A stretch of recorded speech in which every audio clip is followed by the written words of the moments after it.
Et vous pouvez bien sûr désactiver votre caméra, ça économisera de la bande passante. Euh, voilà, je vais mettre ça en plein écran.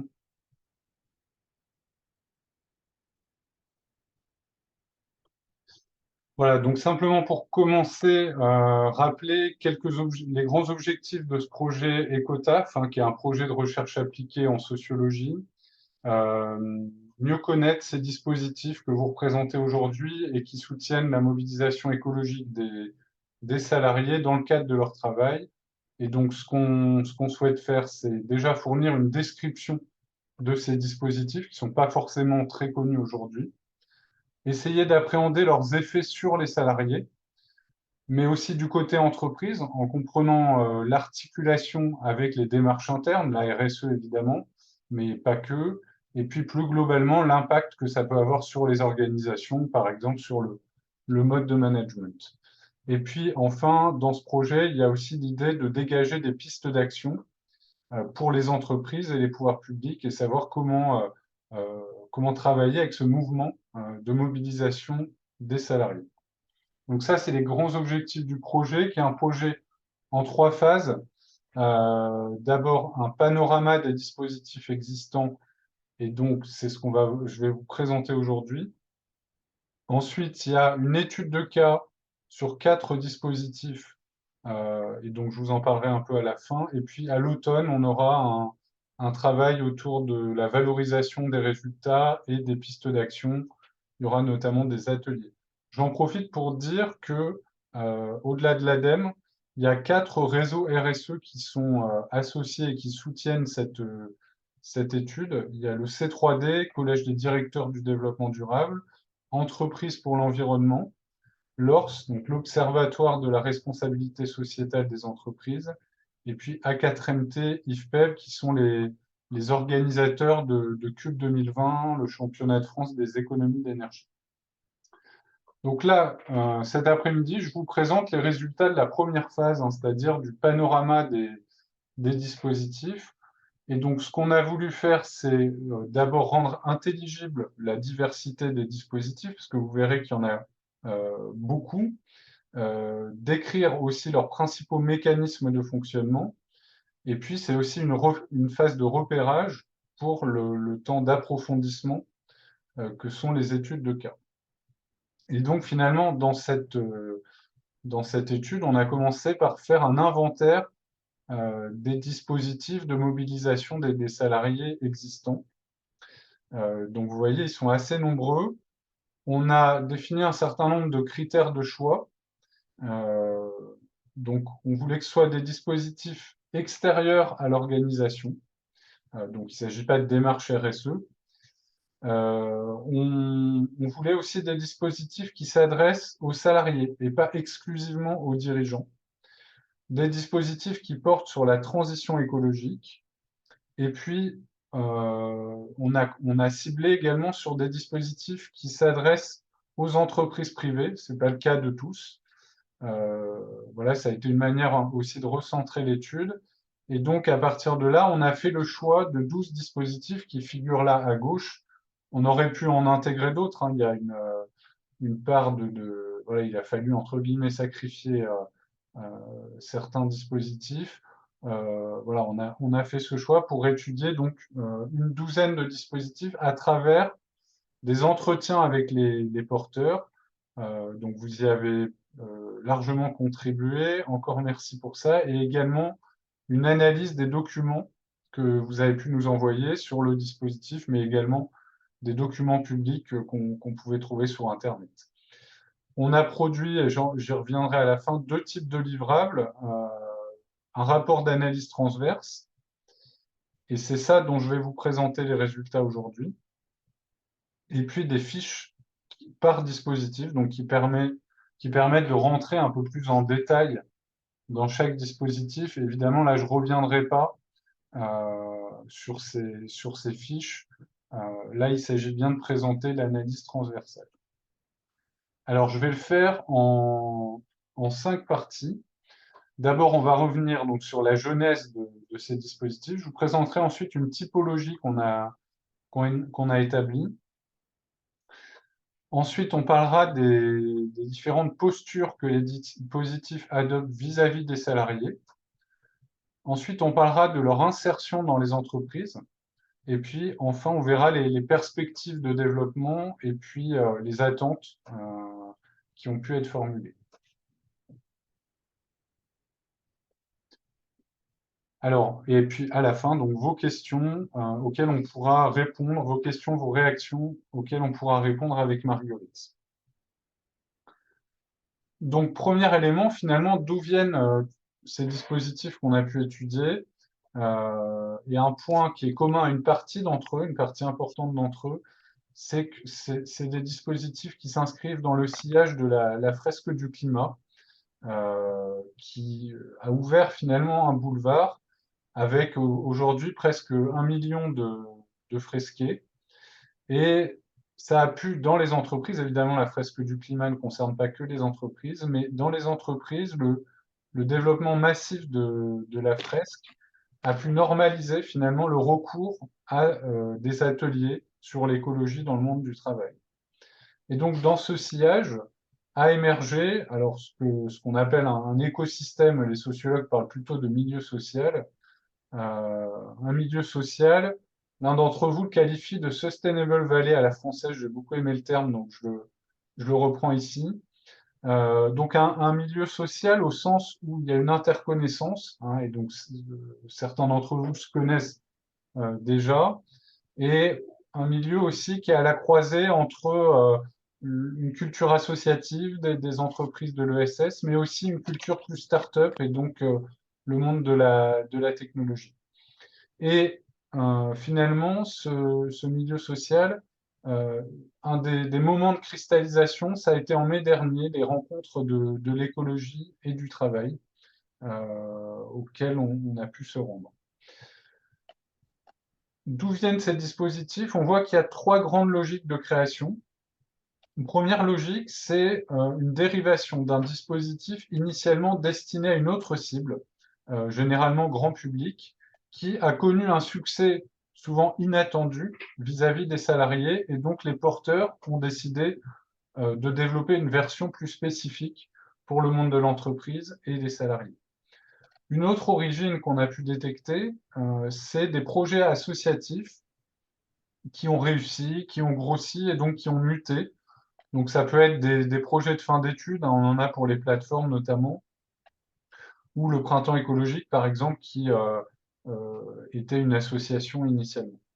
Et puis on a enfin des initiatives au départ très individuelles de salariés transféreurs, donc au niveau de leur entreprise, mais qui se sont connectés en réseau avec d'autres et qui se sont progressivement structurés collectivement. Et donc là, le réseau FEV ou les collectifs en sont des bons exemples. Alors, on passe à la typologie.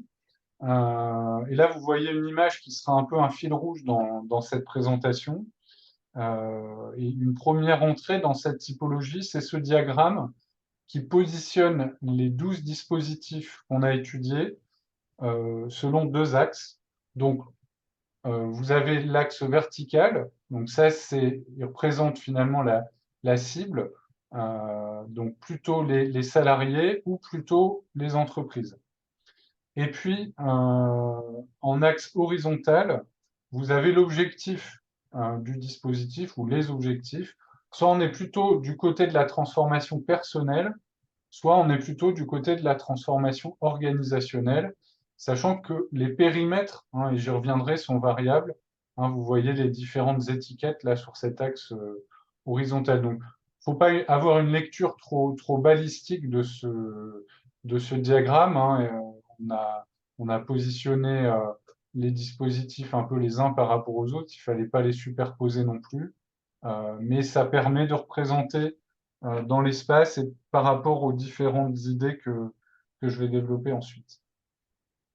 Alors, une autre façon de présenter la typologie, c'est ces quatre types de dispositifs qu'on a voulu cerner.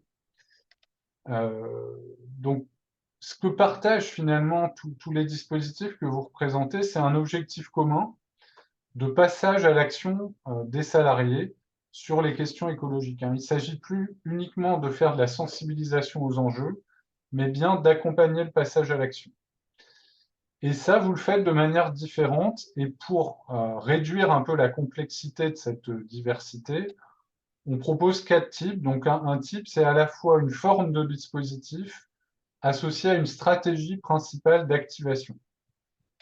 Donc il y a un côté un peu caricatural dans ces types, mais c'est assumé pour voilà, modéliser, y voir un peu plus clair. Donc premier type, ça va être des ateliers qui donc s'appuient sur le groupe de pairs. Donc c'est 2 tonnes, c'est mon atelier éco-frugal. Ça prend la forme de temps de rencontre en petits groupes de salariés avec un animateur qui peut être un professionnel ou un salarié lui-même. Et donc là, la stratégie d'activation, c'est la dynamique de groupe par le partage d'expériences, l'interconnaissance qui permet une émulation collective, et puis aussi le sentiment d'appartenance au groupe qui va ensuite légitimer l'individu, le salarié, dans ses actions dans l'entreprise. Deuxième type, c'est ce qu'on a appelé les parcours. Et donc là, ils se caractérisent par le fait qu'ils ont l'effet d'un rite de passage. Et donc, typiquement, ça c'est Corporate for Change, Conversation Carbone, ou même Bureau à énergie positive. Et donc là, ça prend la forme soit de formation, soit d'accompagnement. Et en tout cas, c'est toujours une suite de séquences avec en parallèle un travail entre les séquences.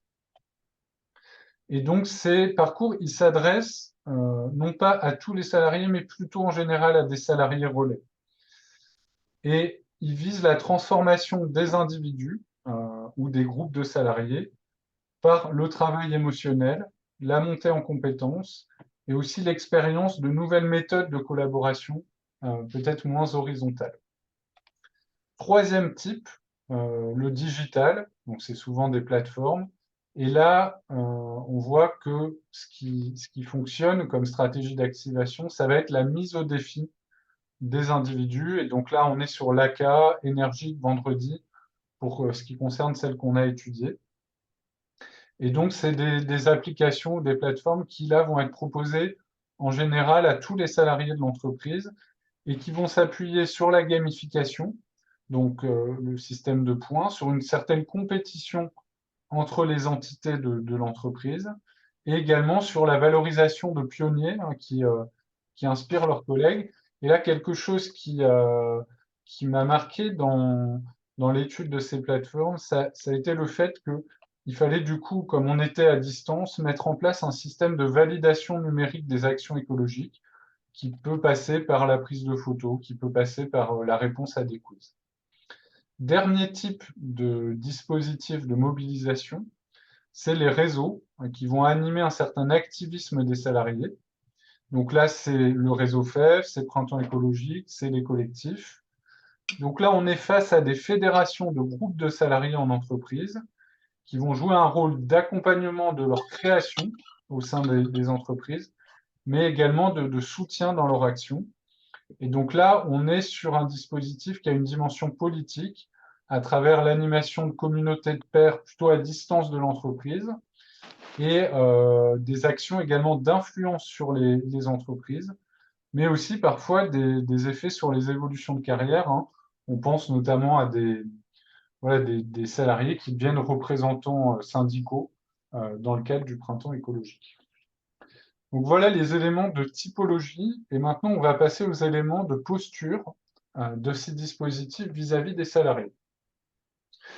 Donc ce qu'on a remarqué, et vous l'avez vu sur le schéma, les dispositifs il y a 2 entrées possibles pour toucher les salariés. Il y en a qui vont passer par l'intermédiaire des responsables d'entreprise en leur proposant d'aider à mobiliser les salariés. Donc en général, ils ciblent la RSE, mais pas seulement, hein. Ça peut être aussi la DRH. Là, on a des enjeux de marque employeur, de bien-être au travail. C'est également les directions de l'innovation ou de la communication. Et puis, pour les établissements de taille intermédiaire ou les PME, on peut passer également par la direction générale. Et puis, on a aussi d'autres dispositifs qui, là, vont passer directement par des salariés déjà sensibilisés. Donc, il ne s'agit pas de responsables RSE, là, il s'agit de salariés sensibles aux questions écologiques. Et donc, on ne passe pas par l'intermédiaire de l'entreprise. Et donc, ces salariés vont être touchés généralement par des actions de communication. Donc là, LinkedIn, par exemple, est un terrain de jeu important. La presse aussi, hein, la tribune des collectifs publiés dans les Échos a aussi permis pas mal de recrutements. Et puis ensuite, au-delà de la communication, il y a un recrutement de proche en proche qui se fait. Sur le deuxième axe du schéma, transformation plutôt personnelle ou organisationnelle, en réalité, on voit que les dispositifs ont un périmètre d'intervention qui est à géométrie variable.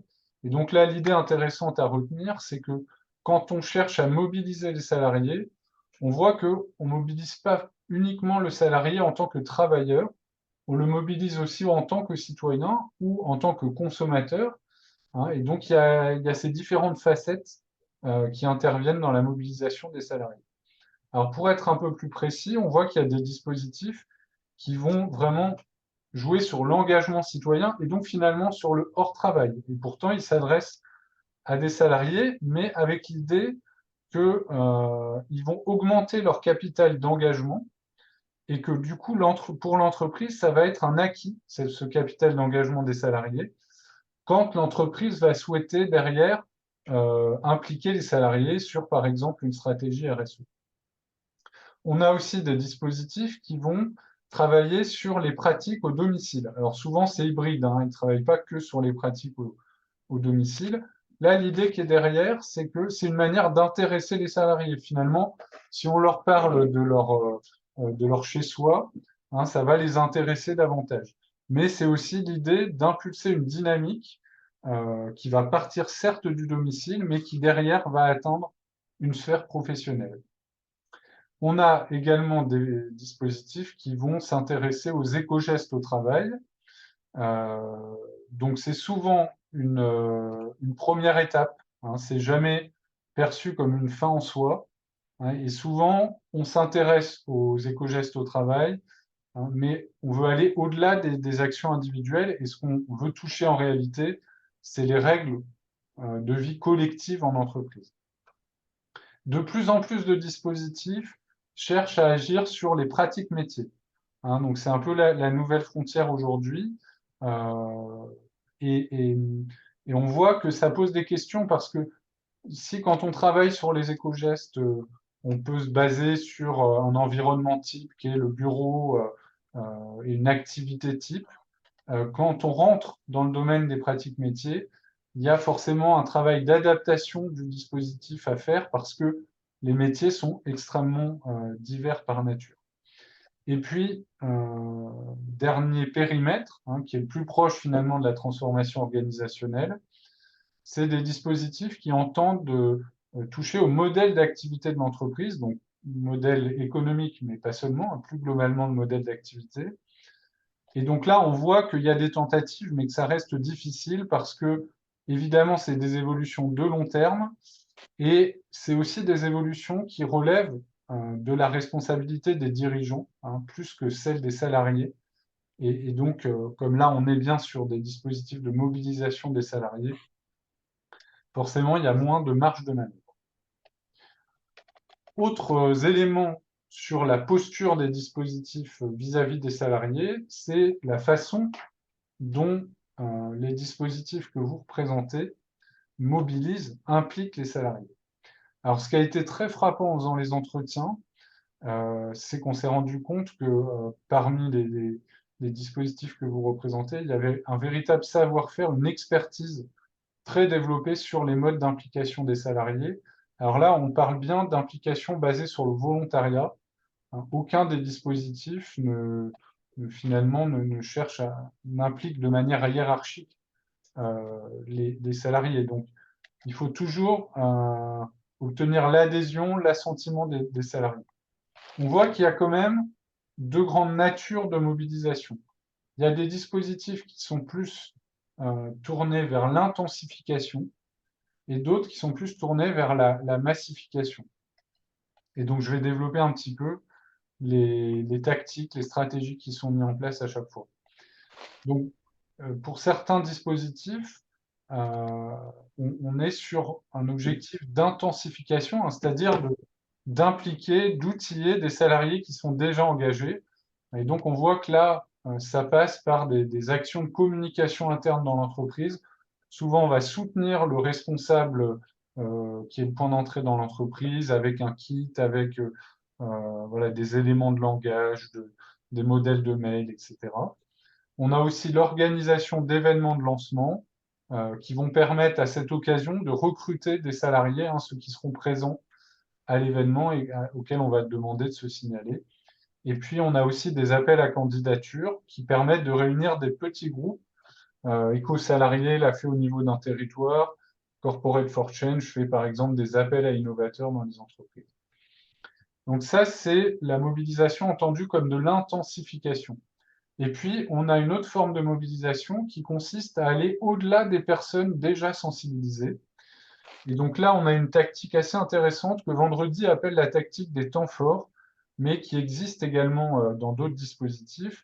Et donc cette tactique, elle consiste en fait à concentrer la communication sur des moments clés pour susciter un élan collectif et à aller au-delà du premier cercle des sensibilisés. Par exemple, euh, le énergique, voilà, une durée de challenge environnemental suffisamment réduit, hein, pour que ce soit un temps fort, c'est pas toute l'année. Autre levier de mobilisation entendu comme la massification, c'est le recrutement par les pairs, hein. Donc là, les dispositifs ne recrutent pas directement les salariés, ils vont s'appuyer sur des salariés via la cooptation, via des systèmes de parrainage, voire pourquoi pas former des salariés facilitateurs. Et donc, ce sont les salariés de l'entreprise eux-mêmes qui vont impliquer leurs collègues. Et puis, je l'ai déjà évoqué tout à l'heure au niveau des types, mais il ne faut pas oublier ces ressorts de la mise au défi, hein, notamment la gamification, qui permettent de rassembler très largement et donc de faire de la massification. Pourquoi? Parce que en proposant aux salariés de jouer, on va toucher des profils joueurs, hein, et qui ne sont pas forcément intéressés d'emblée par la transition écologique. Alors, je vais peut-être aller un petit peu vite sur le troisième point, hein, pour dire simplement que la mobilisation, elle varie évidemment selon les entreprises.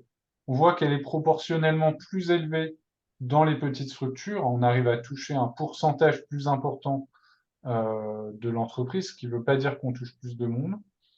Par contre, l'engagement syndical, si la mobilisation prend cette forme, il est clairement mieux structuré dans les grandes.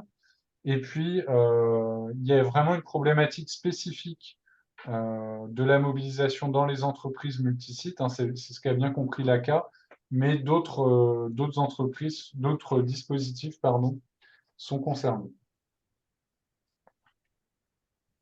Alors, je passe maintenant aux résultats qui concernent l'insertion des dispositifs dans les entreprises. Donc, comment les dispositifs pénètrent dans le milieu des entreprises. D'abord, il y a différentes stratégies pour toucher les entreprises, hein. Donc là, je parle de dispositifs qui s'adressent aux responsables. Un point préalable, finalement, assez peu de démarchage. Euh, donc démarchage, alors quelques plateformes ont commencé à s'organiser pour en faire, mais pour les autres, il n'y a pas vraiment d'action de démarchage, hein. Donc comment les mises en relation avec les entreprises se font? Bah, via de la communication dans les réseaux professionnels. Donc LinkedIn, évidemment, je le disais, mais ça peut être aussi de la communication un peu plus organisée. Par exemple, vendredi, un baromètre RSE avec le C3D. On a aussi le fait que les dispositifs participent à des communautés. Alors certains entretiennent leur propre communauté de responsables RSE, mais il y a aussi la participation à des communautés d'entreprises engagées. Donc on pense à Bicorp, aux entreprises à mission, aux permis-entreprises, etc., etc. Le rôle des collectivités territoriales n'est pas négligé pour certains dispositifs dans la mise en relation avec les entreprises. On voit que sur Bureau Énergie Positive ou Conversation Carbone, par exemple, beaucoup de contacts avec les entreprises se sont faits via les collectivités qui ont des objectifs aussi de mobilisation de la cible entreprise dans leur plan climat. Et puis évidemment, les salariés peuvent être des prescripteurs en interne auprès de leurs responsables RSE, hein, pour une mise en contact avec les dispositifs. Un autre point important, c'est qu'on a noté de multiples coopérations entre les porteurs de dispositifs et souvent, ça vous ouvre des portes, hein, pour aller toucher de nouveaux groupes de salariés, de nouvelles entreprises. Donc, évidemment, certains des dispositifs étudiés peuvent se retrouver en concurrence sur des budgets, hein, je pense aux plateformes notamment, mais vous avez un enjeu commun, on va dire, d'évangélisation des entreprises qui sont loin d'être toutes matures sur le sujet de la RSE et encore moins sur le sujet de la mobilisation des salariés. Et donc, autour de cet enjeu commun, voilà, il peut y avoir un certain nombre de coopérations qui s'organisent de différentes manières. Ça peut être des recommandations, hein, vous adressez finalement des aspects différents de la mobilisation, et donc certaines entreprises, certains dispositifs en recommandent d'autres à leurs partenaires entreprises. On a aussi des phénomènes d'intégration. On a des dispositifs qui relèvent plus du contenant et qui vont promouvoir des dispositifs qui relèvent plus du contenu. Donc, par exemple, dispositif contenant, vendredi, ou les collectifs, hein, vont promouvoir des dispositifs plus contenus comme 2 tonnes ou mon atelier éco-frugal. Et puis, certains construisent des offres communes, hein, et donc là articulent finalement leur complémentarité pour proposer souvent des parcours aux entreprises. 2-3 mots sur les profils d'entreprises concernées, ça me permettra de répondre à la question qui est dans le chat.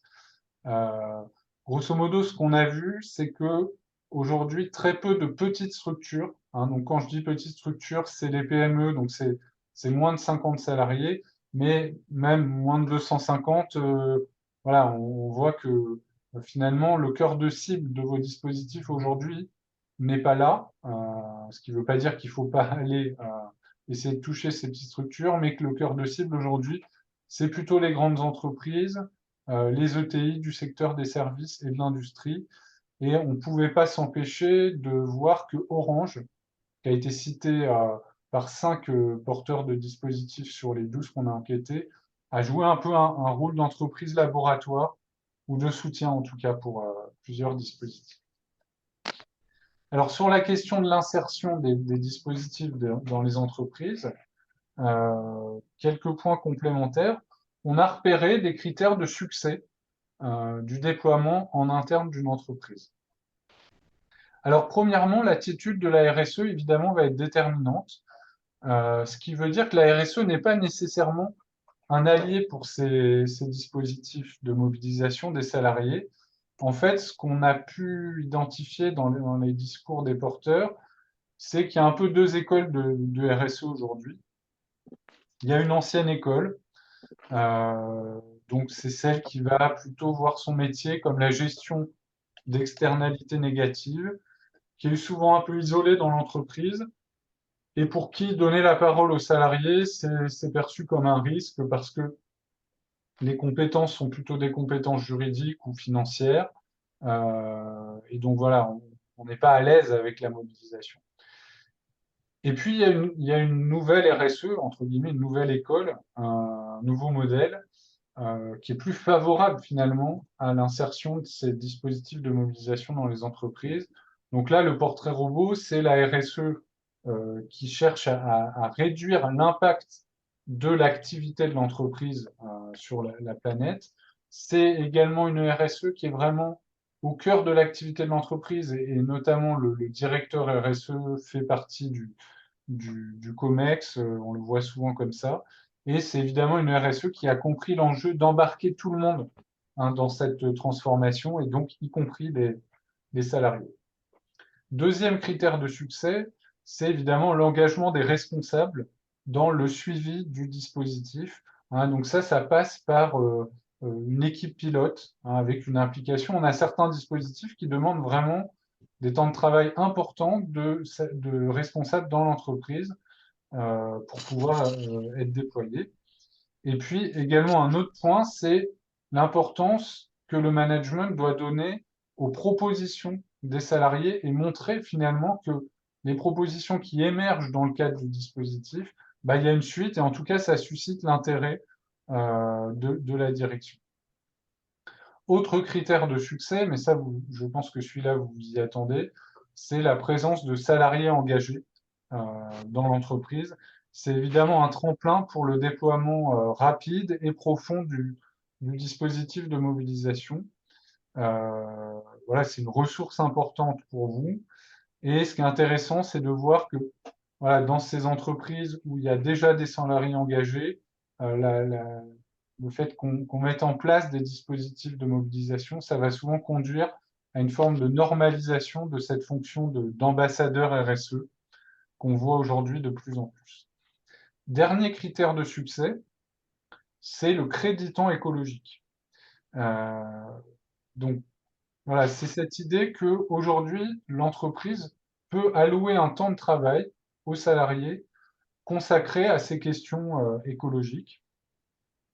Et donc ça, on voit que c'est assez déterminant, sinon il y a un risque d'essoufflement des salariés. Alors évidemment, ça, c'est pas facile du tout pour les entreprises de se ranger à cette idée. Et on voit qu'il y a différentes tactiques pour donner une légitimité finalement à ce créditant écologique. Donc, une tactique, j'ai envie de dire, assez basique, ça va être d'intéresser les managers au dispositif de mobilisation. Hein, même s'il s'adresse aux salariés, bah, on va impliquer la direction, on va appliquer le management intermédiaire. Deuxième tactique, c'est de requalifier ce créditant écologique en temps de formation. Hein, donc, d'une certaine manière, euh, il va être aussi compensé financièrement. Et puis, bah, quand des salariés deviennent élus syndicaux, finalement, et qu'ils portent vraiment des enjeux écologiques, c'est une forme d'obtention de ce créditant. Dernier point sur l'insertion des dispositifs dans les entreprises, c'est les fonctions sociales qu'assurent ces dispositifs de mobilisation dans les entreprises. Alors, première fonction, c'est finalement de préparer les salariés à des décisions de l'entreprise. Euh, donc, typiquement, voilà, l'entreprise va présenter une nouvelle feuille de route RSE et on va organiser des ateliers en amont. Voilà, ça facilite à la fois la réception de ces décisions et puis l'appropriation de tout ça par les salariés.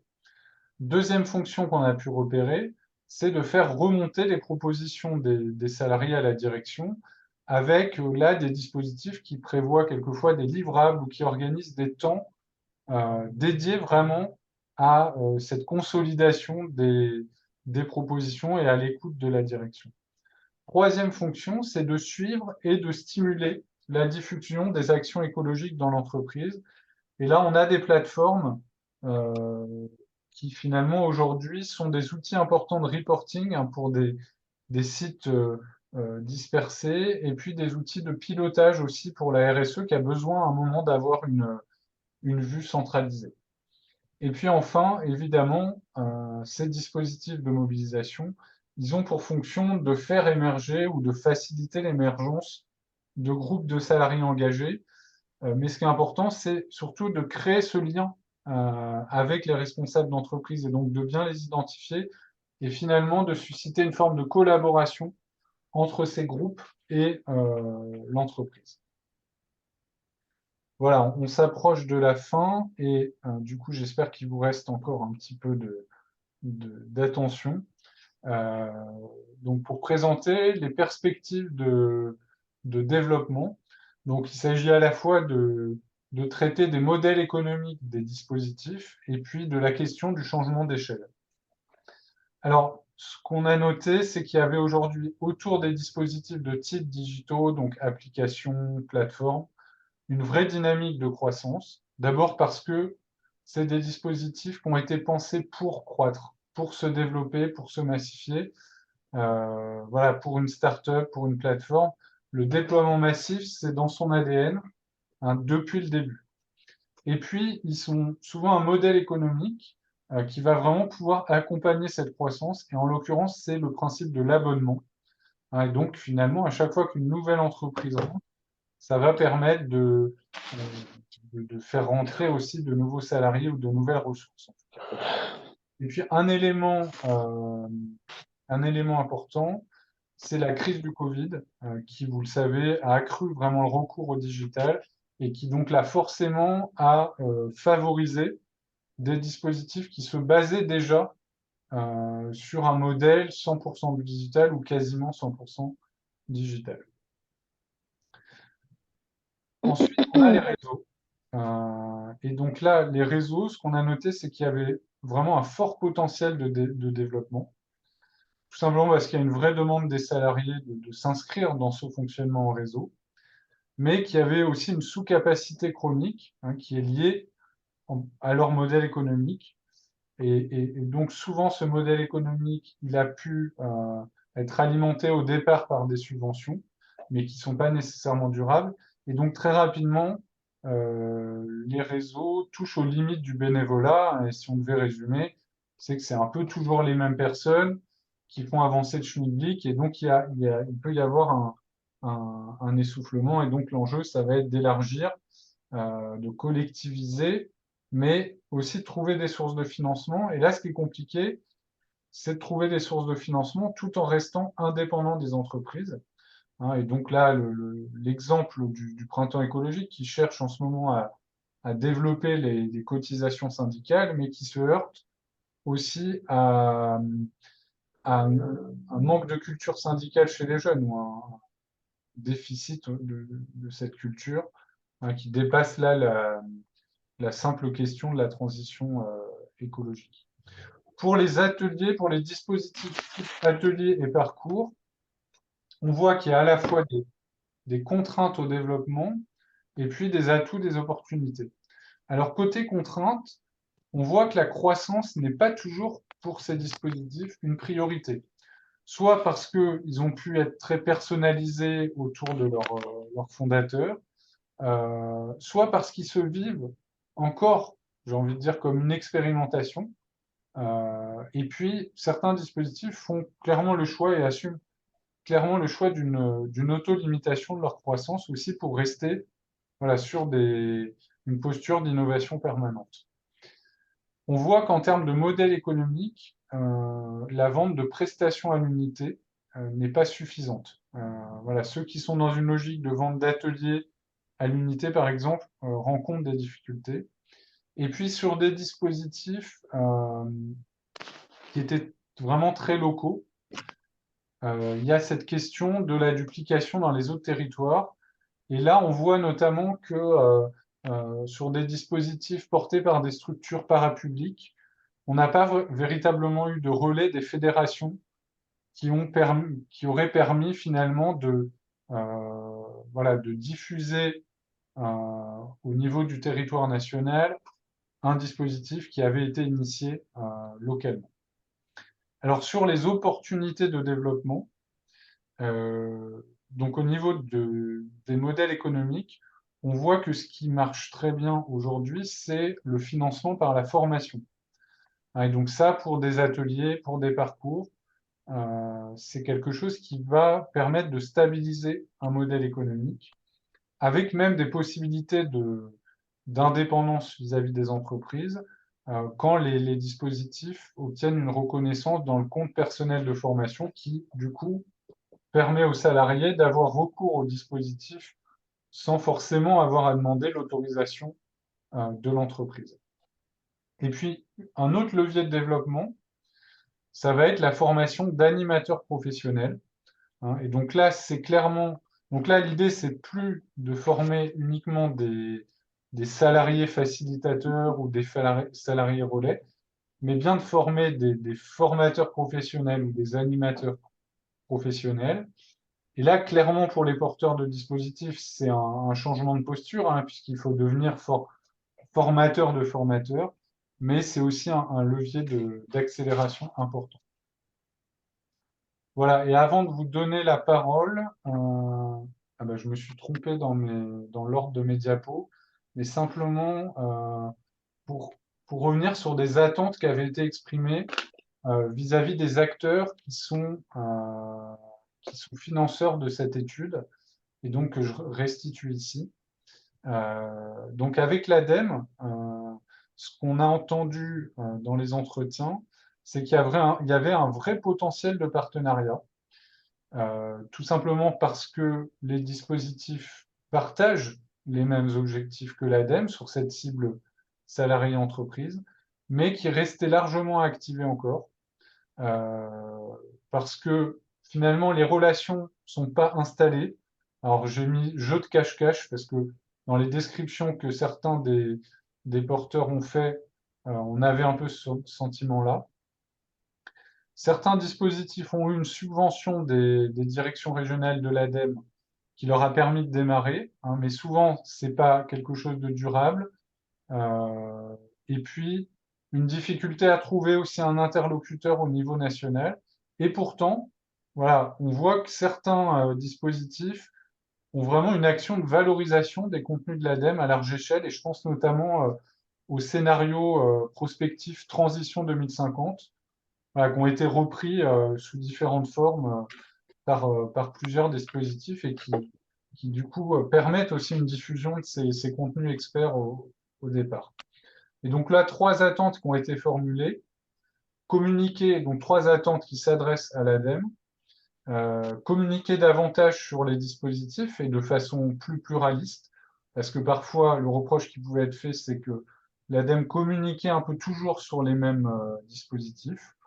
Ensuite, une opportunité de regrouper les porteurs de dispositifs pour aider à améliorer l'impact. Donc, c'est ce qu'on commence à faire avec cette réunion aujourd'hui, mais il y a peut-être des choses à poursuivre autour de la méthodologie d'évaluation d'impact et du déploiement national de dispositifs locaux. Et puis enfin, une demande, une attente sur le soutien financier aux TPE-PME qui souhaiteraient recourir finalement à des dispositifs de mobilisation qui n'en ont pas nécessairement les moyens. Et puis les réseaux. Donc, hein, j'ai dit qu'il y avait quand même une difficulté de modèle économique sur le réseau fait, sur les collectifs, sur le printemps écologique. Donc, possibilité de soutien financier aussi là-dessus. Du côté des réseaux RSE, donc là, il n'y a pas toujours une connaissance hein, de ces réseaux. Certains porteurs sont plutôt issus du milieu associatif. Là, on parle de réseaux d'entreprises. Il y a parfois une interconnaissance avec les représentants de ces réseaux, mais elle est plus personnelle que des liens vraiment institutionnels. Et puis, ce qu'on a noté aussi, c'est que certains porteurs préféraient entretenir une distance. Voilà, c'est un positionnement qui est lié aussi à des craintes de greenwashing, au fait qu'on ne veut pas être forcément confondu avec le modèle de la RSE, et puis que certains dispositifs entretiennent leur propre communauté de responsables RSE. Et donc là, trois attentes qui ont pu être formulées. Euh, Déjà, de faire connaître les dispositifs de mobilisation des salariés aux dirigeants, parce que vos dispositifs ne sont pas connus de tous les dirigeants. Et donc là, pourquoi pas leur faire tester, pourquoi pas des systèmes de labellisation. Guider aussi les entreprises vers les dispositifs en fonction de leur maturité sur les sujets écologiques. Voilà, tout préparer un peu le terrain finalement et faire une partie du travail d'évangélisation dont je parlais tout à l'heure. Et puis enfin, réfléchir avec les porteurs aux meilleures conditions de déploiement en interne. Hein, et donc là, j'en ai identifié certaines dans l'étude, mais il y en a sans doute d'autres. Et donc, l'un d'entre vous parlait de la possibilité d'écrire un livre blanc en commun avec ces réseaux RSE.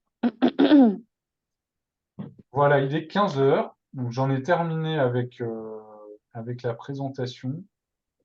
Ce que je vous propose, c'est d'arrêter le partage d'écran et puis euh, de rallumer vos caméras et puis on peut se donner un temps d'échange. Voilà, ce qui nous intéresserait évidemment, c'est d'entendre vos réactions à cette présentation, vos questions évidemment.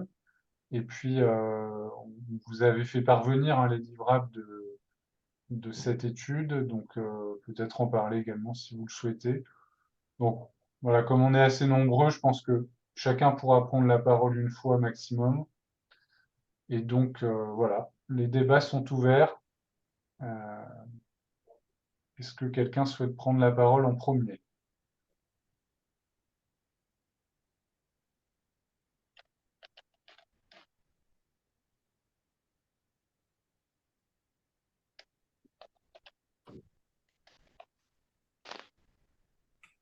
Moi, je veux bien. Laure Charpentier, Négawatt. Ben, merci Laure. Merci. Ouais, je peux, je balance. Oui, Euh, vas-y, vas-y. Merci beaucoup, Gaëtan. En fait, ça fait un effet miroir. C'est assez intéressant. Déjà, moi, je suis très contente. Il y en a plein que je connais pas, certains que je connais, mais de rencontrer. Et moi, ça me fait un effet miroir, c'est-à-dire qu'effectivement, de dire, mais moi, je ne sais pas forcément complètement tous les dispositifs et situer conversation carbone dans une palette sans a priori, parce que j'ai forcément mes lunettes sur le nez et la façon de regarder les choses avec mon prisme. Donc, merci pour ça. J'avais plutôt des envies de questionner l'après, c'est-à-dire dans la restitution, pour continuer le miroir, parce que le jeu de miroir serait intéressant pour nous d'avoir aussi le retour perçu par les réseaux avec lesquels tu travailles et qui sont du coup le reflet aussi de la position des entreprises, en tout